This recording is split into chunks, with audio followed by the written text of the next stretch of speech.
হাসরের জমিন যেদিন কায়েম হবে গো, আমার আল্লাহ বলবেন জিবরাইল আমার বন্ধু কোথায় রে?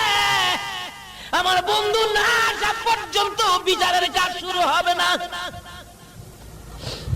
জিবরাইল বেরিয়ে যাবেন আমার নবীর তালাশে, ঘুরতে ঘুরতে ঘুরতে ঘুরতে যাইয়া দেখবে ফুলসিরাতের কিনারে আমার নবী দাঁড়াইয়া দাঁড়াইয়া কান্দে।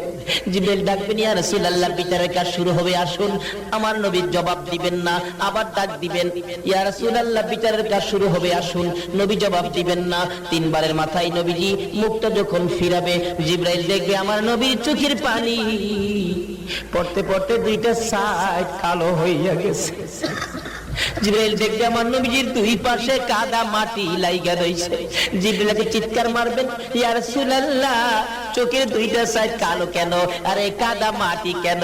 আমার নবী জবাব দিবেন জিবরাইল লক্ষ লক্ষ বছর নুরানি রুহানি জগতে উম্মতের জন্য কাঁদছি, 63 বছর জিন্দেগি দুনিয়ার জমিনে কাঁদছি, মদিনার রওজায় শুয়ে শুয়ে রে জিবরাইল উম্মতের ব্যথায় কাঁদতে কাঁদতে চোখের পানিতে মদিনার রওজার মাটি কাদা হইয়া আমার দুই পাশে কাদা লাইগা গেছে।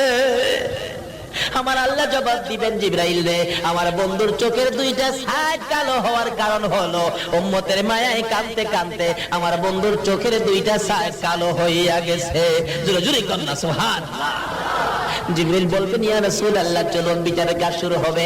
আমার নবী একটু যাবে, আবার প্রশ্ন করবে জিবরাইল রে আমার উম্মত নি জাহান্নামে দিয়া দেয়, আমি বিচারের কোর্টে যাইব না রে জিবরাইল, না জানি আমার বিচার আমার উম্মতের বিচার না জানি রে আমার উম্মতের বিচার জাহান্নামে ডিক্লার হয়ে যায়। আবার দৌড়া যাই আমার নবী আরশের নিচে সিজদায় পড়ে যাবে।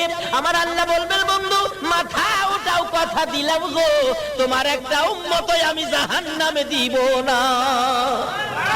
আমার আল্লাহ বলবেন বন্ধু মাথা উঠাও, তোমার উম্মত একটাও জাহান্নামে দিব না। আমার নবী বলবেন প্রভু গো জাহান্নামে যদি না দিবা তাহলে হিসাবের খাতাগুলো কই? হিসাবের খাতাগুলো আমি নবীর হাতে উঠাইয়া দাও, আমি নবী শান্তি পাবো। আমার আল্লাহ জিজ্ঞেস করবেন বন্ধু গো হিসাবের খাতা কেন আপনার কাছে দিব? মাবুদ আমার গুনাহগার উম্মতের গুনার খবর অন্য নবী রাসূলেরা যেন জানতে না পারে।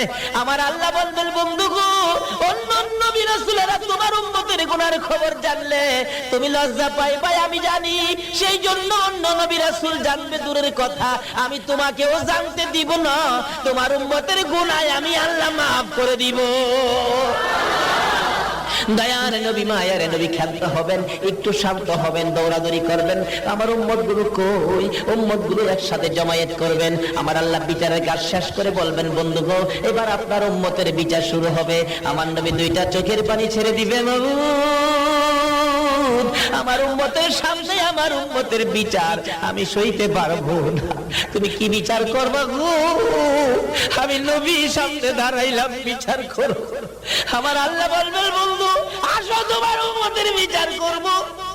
বিচারের কোঠে যাইয়া কাছাকাছি হলে আপনারা দিন ডেকে ডেকে বলবেন ইয়া রাসূলুল্লাহ উপায় নাই, বিচারের জন্য আইসা পড়ছে। আমার আল্লাহ বলবেন না বন্ধু কান্নাকাটি করবেন না, আপনার উম্মতের বিচার আমি সহজ করে দিব। কি সহজ করবেন? আপনার উম্মতেরা নামাজ পড়েছে হো, রোজা রেখেছে না খাইয়া হো, তাইলে এখন আপনার উম্মতের না খাইয়া যখন রোজা রাখছে এখন আপনার উম্মতের খানার টেবিলে আগে বসাইয়া দেন। আপনারা খানার টেবিলে বসবেন, একটু খাবেন, আবার টেনশন করবেন না জানি কি বিচার হয়। আমার নবী বলবেন খারে আমি রাসূল থাকতে জাহান্নামে নিতে দিব না। আমার আল্লাহ বলবেন বন্ধু গো কিসের কান্দা কান্দো? মাবুদ আমার উম্মতেরা খায় না বিচারের ভয়ে। আমার আল্লাহ বলবেন বন্ধু গো তোমার উম্মতের বিচার আমি খানার মধ্যে শেষ করে দিলাম।